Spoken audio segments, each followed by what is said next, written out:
All right. Hey, everybody. This is Devin with the Christ Light and Love Healing and Training Center in the middle of the Burkesville, Kentucky vortex. And guys, everybody, I hope this turns out all right tonight because this is the first time I've actually done screen sharing. But I've asked Noah Mason to come on. I've known Noah for, I don't know, Noah, at least a couple years now, I think. You visited the center with your dad and your brother, I want to say a couple years ago now, I think it was. And I'll be honest, everybody, I'm not. Well, I don't want to put down any of the younger generation, but I'll be honest, I'm not real impressed with a lot of younger generation that's coming up. They don't seem to have much interest in their environment around them or what's happening around them.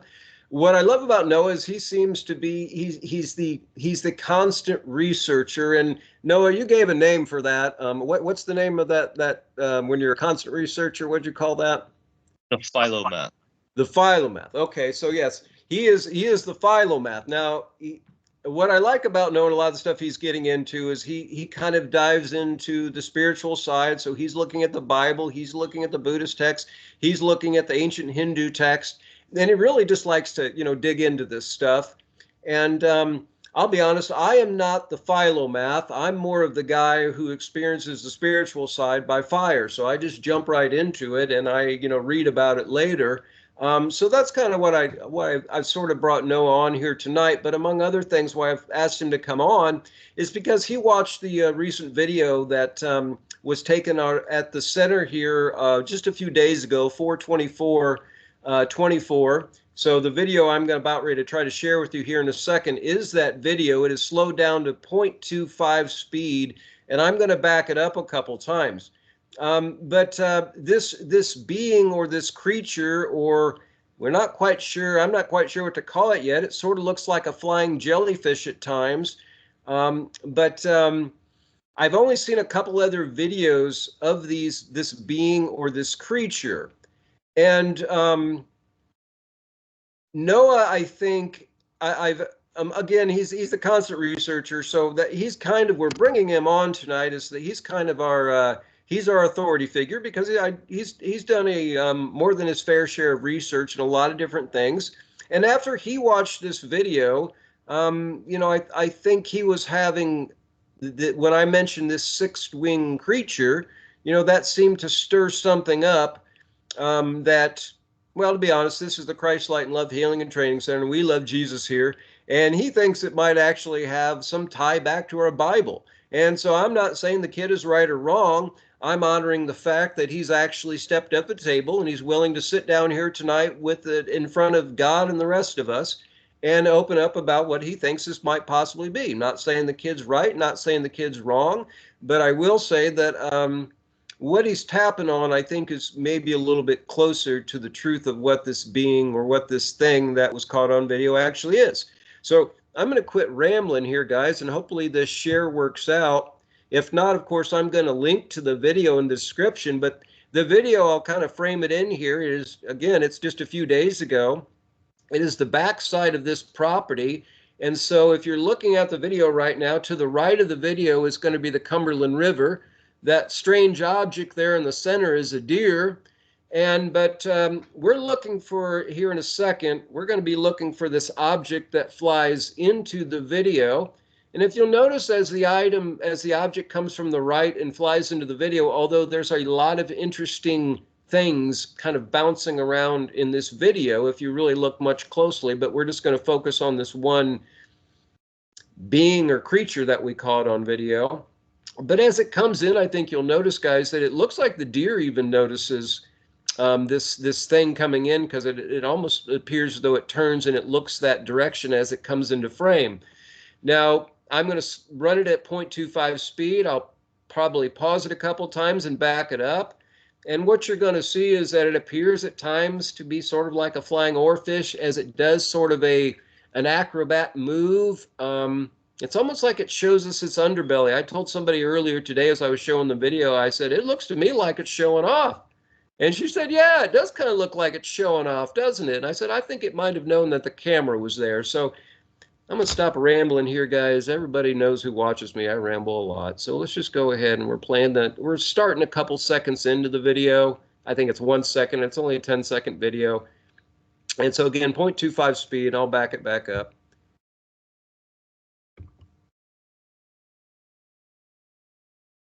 Yeah, it's not those things actually that are all bouncing around you see right now, but something about ready to come in, and there she comes.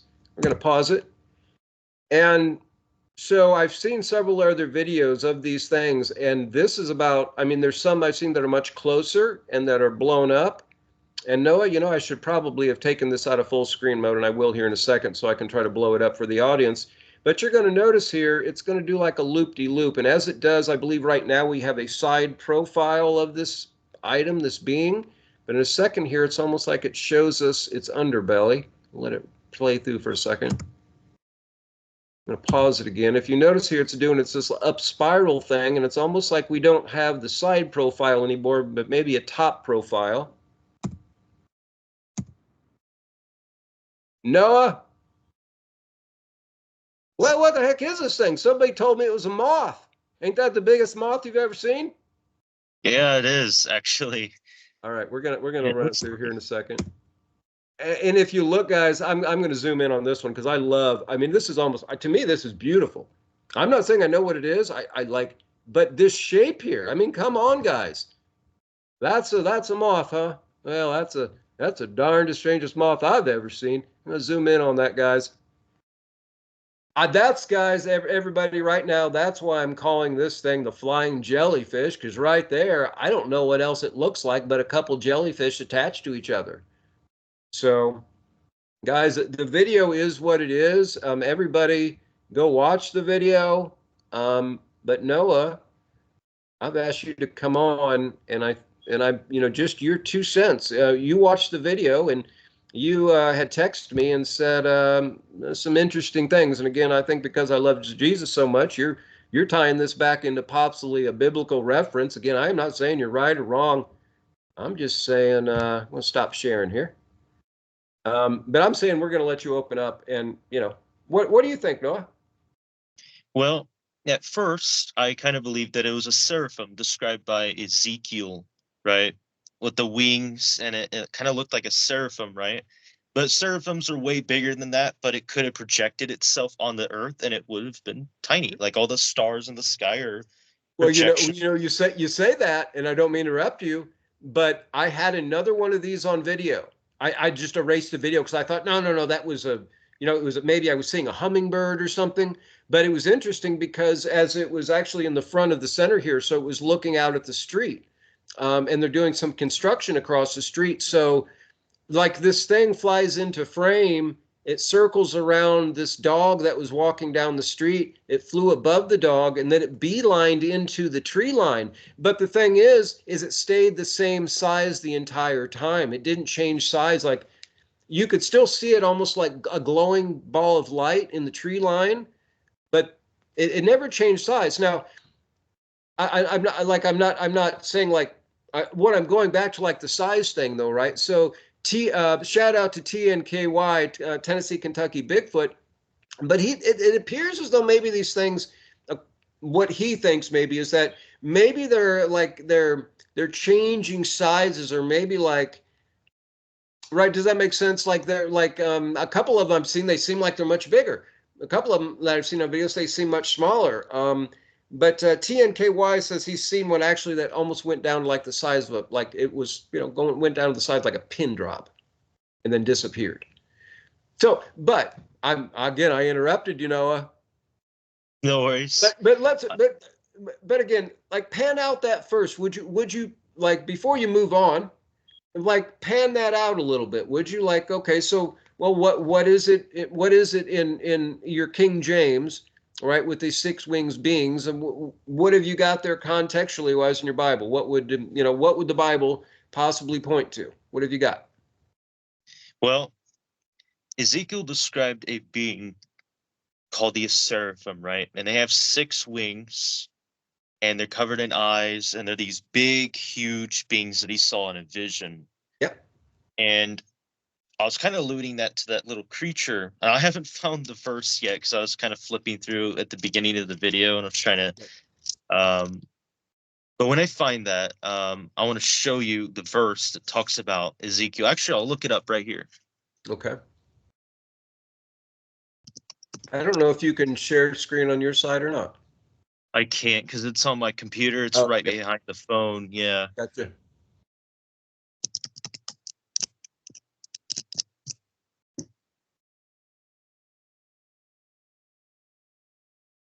Okay.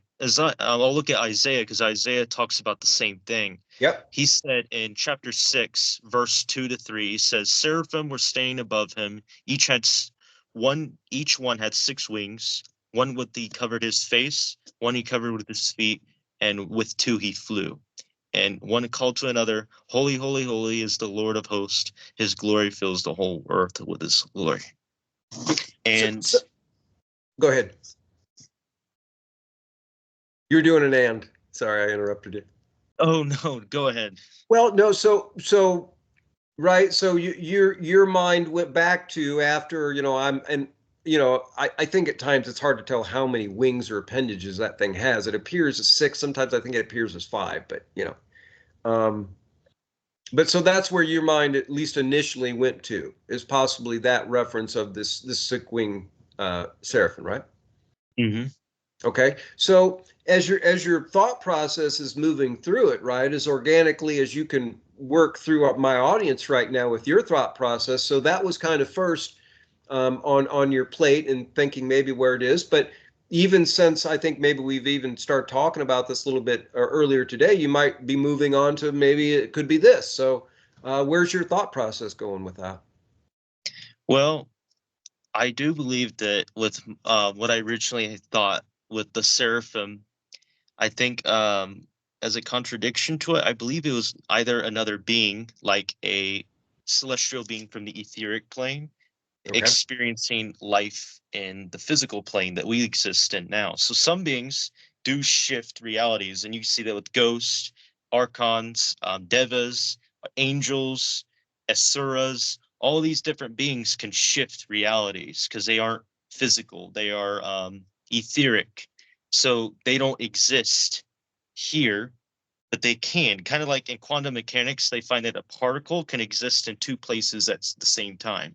Same thing with these beings because they're outside of the confines of physical reality. Okay. Yeah. Makes sense.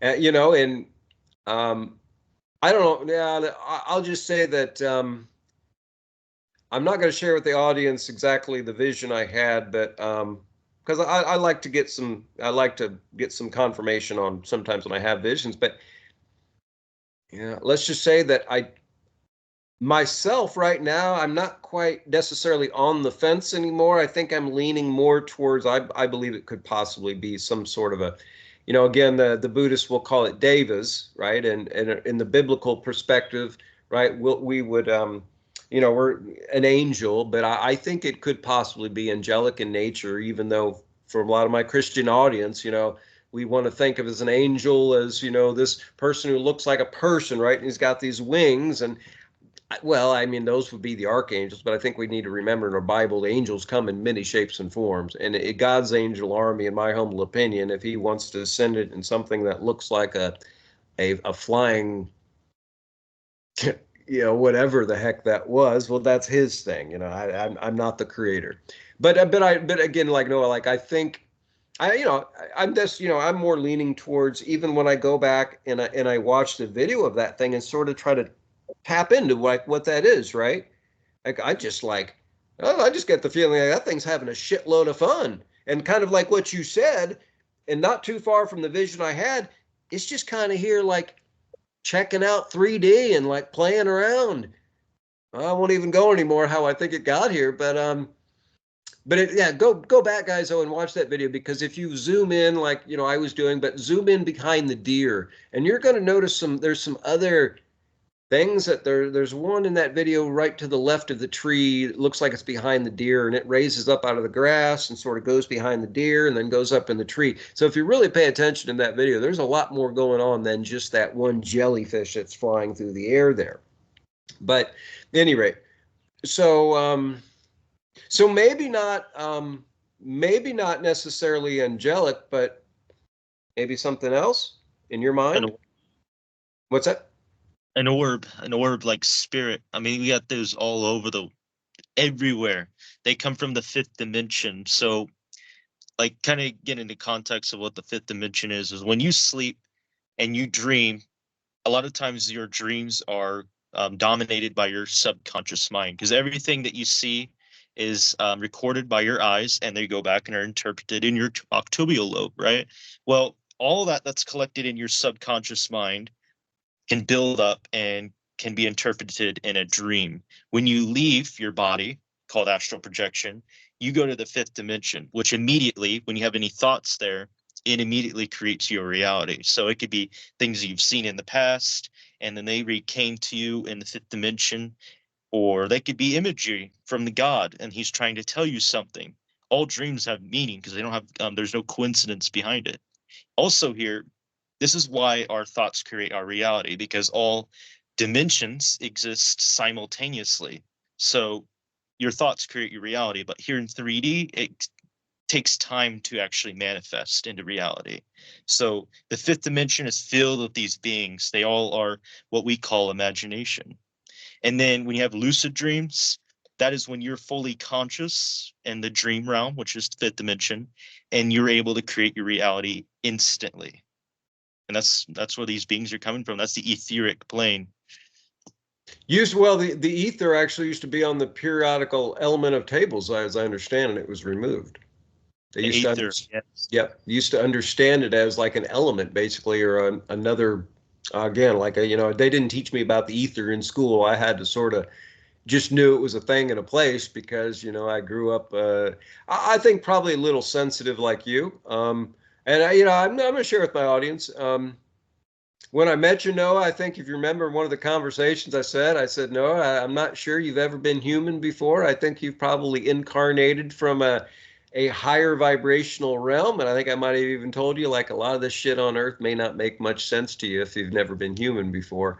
I have a sneaking suspicion. I can't, don't hold me to it, audience, but I have a feeling that there's a lot of light workers that even I've got a boss she's darn near 80 years old now, a former boss, and she was an early star seeder, an early light worker.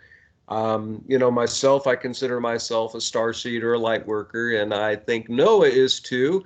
I don't know how much he's realized it yet, but he's definitely bringing a lot of information. He's almost like a reservoir of just knowledge, which I think is really cool. Although I encourage Noah all the time. Noah knows this, that he talks about things like astral projection. Well, have you actually gone on your first astral projection yet, Noah? Consciously only 2 times, and it's really hard to get into that It is. experience. It is. But so you felt yourself leaving your body, and did you get a look back and see yourself laying there and all that stuff, and get yanked in by the cord back? Yes, and it actually happened Yeah. right here. I always, anytime I meditate here, let me go show you. Anytime I meditate here. I have a blanket placed right here, and then I sit in lotus position, have my back right here so I can balance all my chakras, and then I saw myself from my head. Now, here's the thing with astral projection is sometimes you can get scared, kind of like how when Jesus cleared the storm and he was walking on water, and all his disciples are freaked out. And the first one to walk to Jesus is Luke, but he gets scared and then falls back in the water. I see that as a metaphor for when you're astral projecting. When you are finally in that experience, when you fall back in the water, that is when you get scared because you left your body. You're like, oh my gosh, did I die or something? And you fall back in because you get all lightheaded and you fall back in. Kind of like Luke when he was scared of falling in the water because he didn't have any faith. He fell in the water. You got to walk with faith, not with sight. I could probably go one further than that, and where I think that goes and why he fell. But oh yeah, we're just having a free conversation here. Okay. I'm guessing we're probably going to have some younger audience tune in here because my normal guests look about my age, and they're going to go by the video. They're going to notice this guy's a little bit younger. So astral projection, everybody, is a real thing. I think it's everybody's right if you want to experience it. Yes, there are different techniques you can learn to astral project. I don't see it as something being negative. Now, I think with everything in life, you've got to be aware that you're going into another dimension. Now, there are two sides to the coin. I think maybe the one you lean more towards too, that everything we see out there is really just a projection of our own consciousness. Some of that is true. However, I know plenty of people that have gone out. I've got a story to video actually of a young man that was being tormented by a reptilian mantis hybrid, and his dad tells the story of he actually brought it back. And what he told me was that he was doing a lot of astral projection. I think it really became like a drug, and I think pretty much the only thing the guy was doing. He apparently became really good at it. But he said one time he was out and about in the astral and saw this reptilian mantis hybrid being and somehow brought it back with him. So the thing came back and basically started messing with his son and messing with the family. And so there, I think maybe the lesson there, at least while we're on the subject, is we have to understand discernment. So you have to know when you're out in astral, you need to understand what you're seeing, right? Is it just a reflection of yourself, or is it something else that's out there that isn't of you? But then we need to understand our angelic protection, how to call upon Jesus Christ, and all these other things. So I would encourage, maybe before anybody gets into a lot of astral projection, understanding how to clear your space and use Christ and the higher dimensional angels to watch out for you when you're out there, so you don't get attacked and so you don't bring something back. Noah, I've always been impressed with some of the drawings that you do, and you're trying to you're trying to work through all this information that's coming into, and you're trying to present it with your own voice, and that's, I greatly appreciate that, because a lot of people just tend to recycle everything they hear and don't try to like make some sense of it.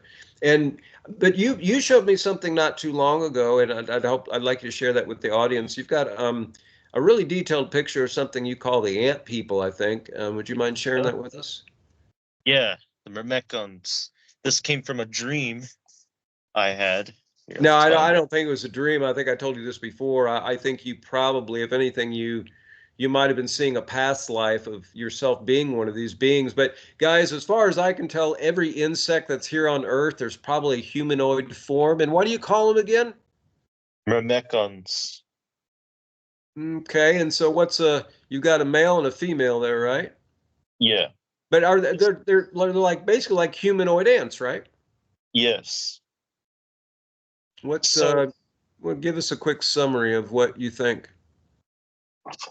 okay, so I only had these dreams for about, I don't know, like 3 weeks. I'd continuously have dreams of these ant beings.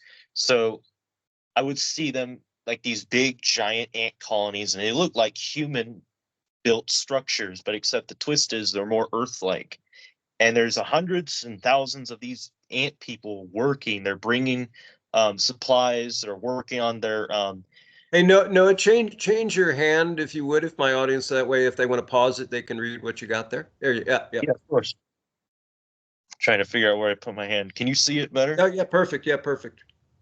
Okay, so essentially these beings are just hardworking. They're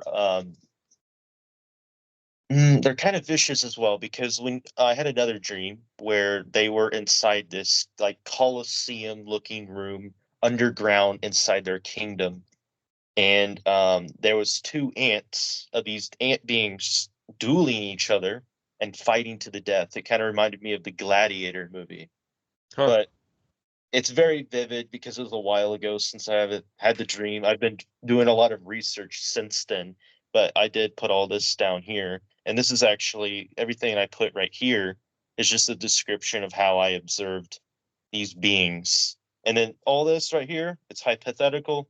It's not, I wouldn't say it's real. It's just out of my imagination, my interpretation.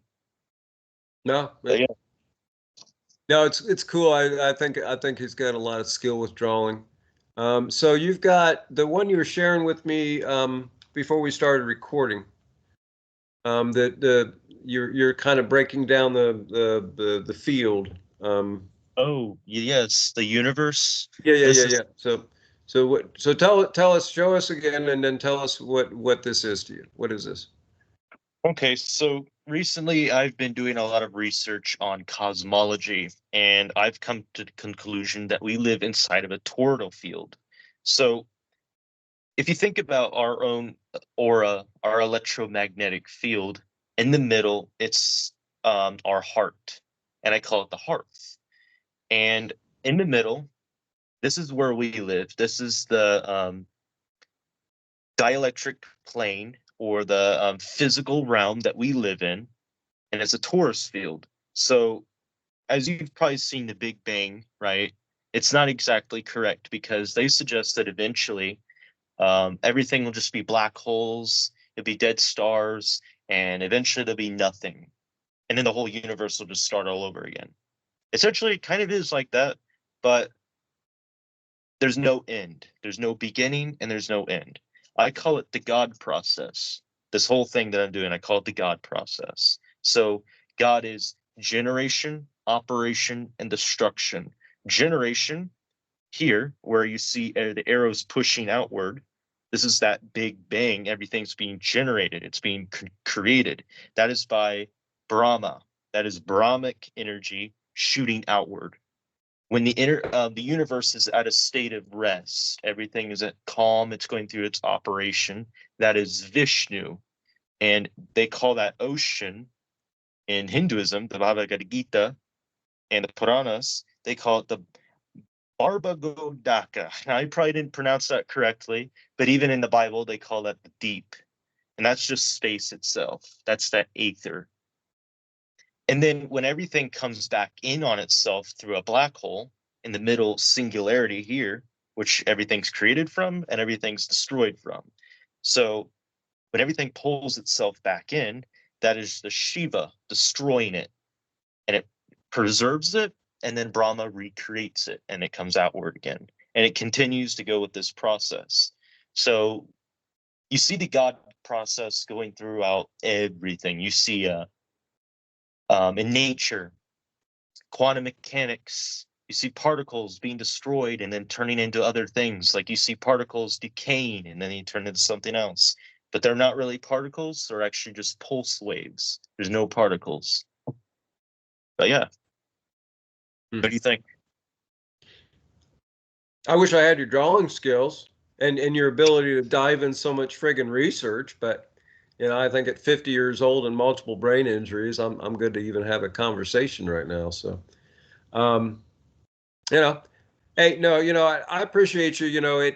I have a lot of people that are 3, 4 times your age, and they don't have the balls to come on here and you know and put their heart out there on the line for everybody to see. So, and that's again why I really asked you to come on, because you have a perspective.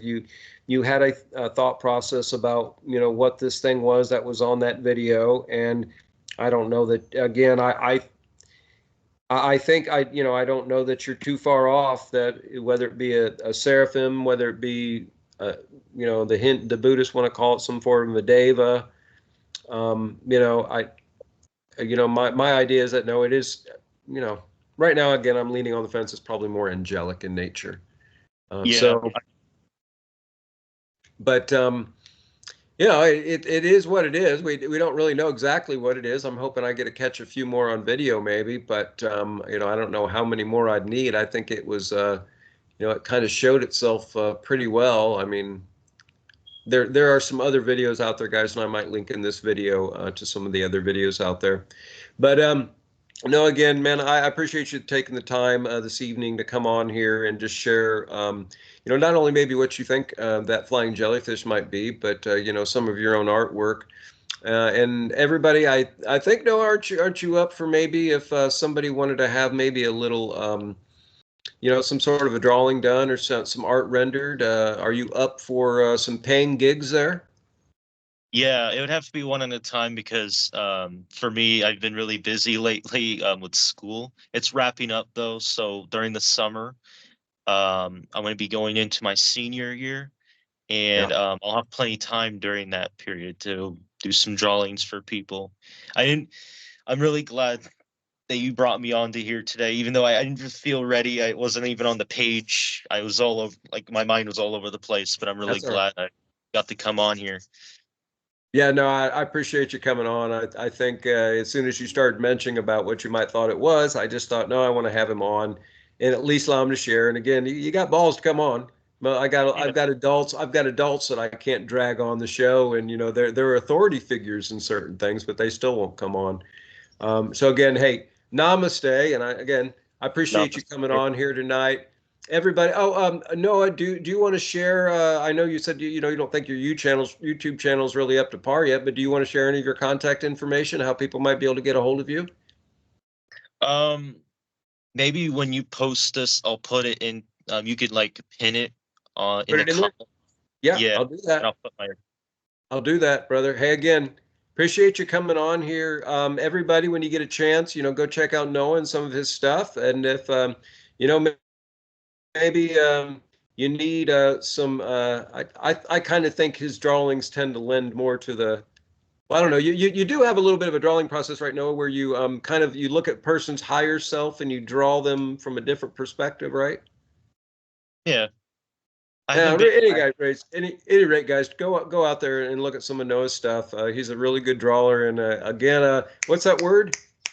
The constant researcher. Philomath.